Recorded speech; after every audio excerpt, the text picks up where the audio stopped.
Once upon a time, in a quiet corner of a restless city, there lived a man named Aryan, a man whose greatest battles were never seen, never heard, but fought daily in the silence of his own mind.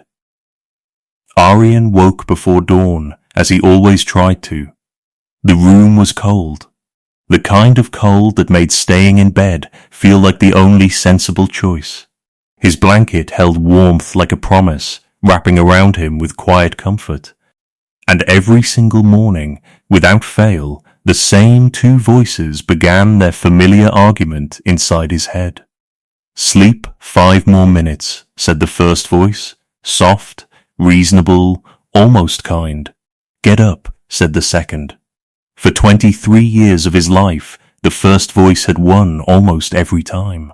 It was persuasive, gentle, and convincing in a way that made giving in feel harmless. Now he was 31. And the second voice, smaller, quieter, but somehow more honest, had been growing stronger over the past 8 years. Not because life had been kind to him, but because it hadn't. At 22, Aryan had failed his engineering exams, not once, not twice, 3 times in a row. Each failure felt heavier than the last, like a weight pressing down on his chest. His father had stopped asking about his studies, silence replacing expectation. His mother prayed louder, as if her voice alone could change fate. His school friends had moved on, stepping into lives filled with salaries, new motorcycles, and smiling photos from weekend trips. Aryan had none of that. What he did have was a small notebook and a question he could never escape. Why do I always stop? He would begin with energy, colorful highlighters, detailed schedules, sticky notes covering his walls with plans and promises. For a few days, he would feel unstoppable. But then, quietly, almost invisibly, the energy would fade. 3 days, sometimes 4, that was all it took. He would drift into distractions, watching videos without interest, eating without hunger, sleeping without being tired. The notebook would remain on the table, untouched, its silence louder than any words. One day, in a lecture he had almost skipped, Aryan heard something that stayed with him. Motivation gets you started. Discipline keeps you going when motivation is nowhere to be found. The professor said it casually, as if it were nothing special. But for Aryan, it felt different. It stayed in his mind, resurfacing again and again, like a whisper refusing to fade. He thought about it on the night of his 3rd failure. He sat alone on the roof of his parents' house, the city lights flickering in the distance. His eyes burned, but he refused to cry. Something inside him resisted breaking completely. A thought came to him, quiet but firm. You don't wait to feel ready. You act, and readiness follows. He didn't fully believe it, but something in him was tired of not trying.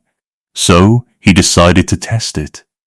The next morning, he set his alarm for $5 AM, not because he felt inspired, not because he had a perfect plan, just to see if he could win one small argument against himself. The alarm rang, the room was cold, the blanket was warm. "Sleep 5 more minutes," the first voice said, just as it always had. He got up anyway. It wasn't dramatic. There was no sudden rush of motivation, no triumphant music playing in his head. He simply sat at his desk in the dim light, opened his notebook, and wrote 1 page of notes. The work was not good. His handwriting was shaky, his mind foggy, his thoughts scattered. But something had changed. He had shown up. And that morning, something small, almost invisible, shifted inside him. The next day, he did it again. And the next. And the next. At first, every morning felt like a fight. But by the end of the first week, he noticed something strange. The second voice was slightly louder. By the end of the first month, waking up at 5 was no longer shocking.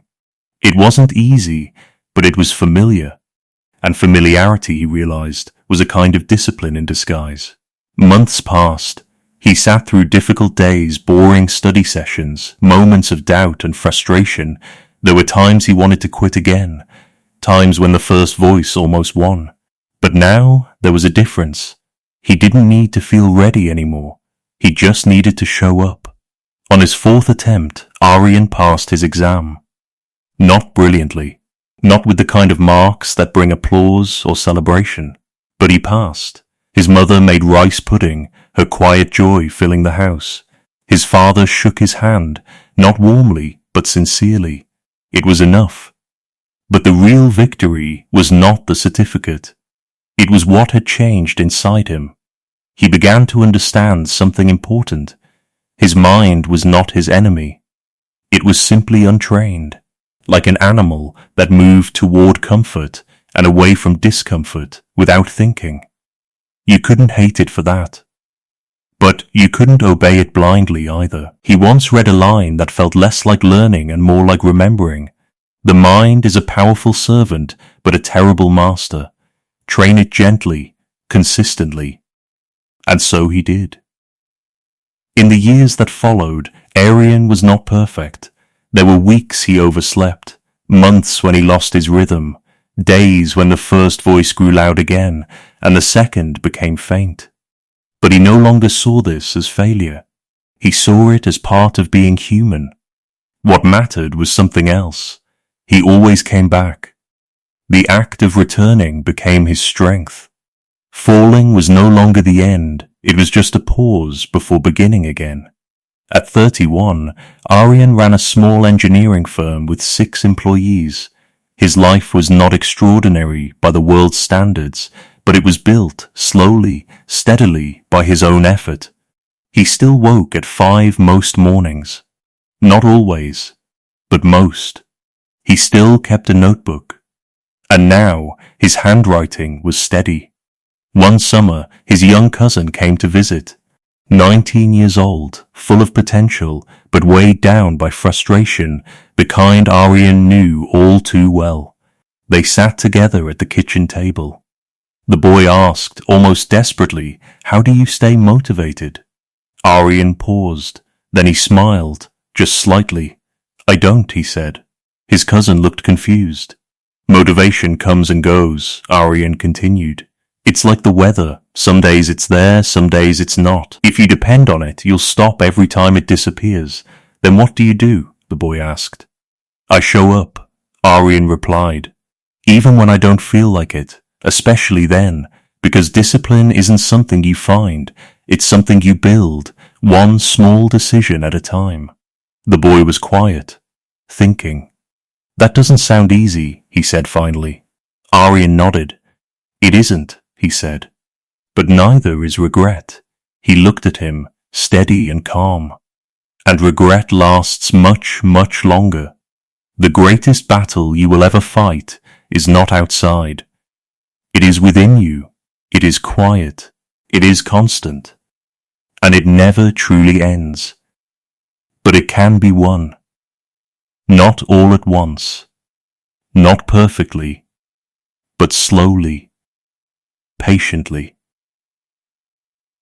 One morning at a time.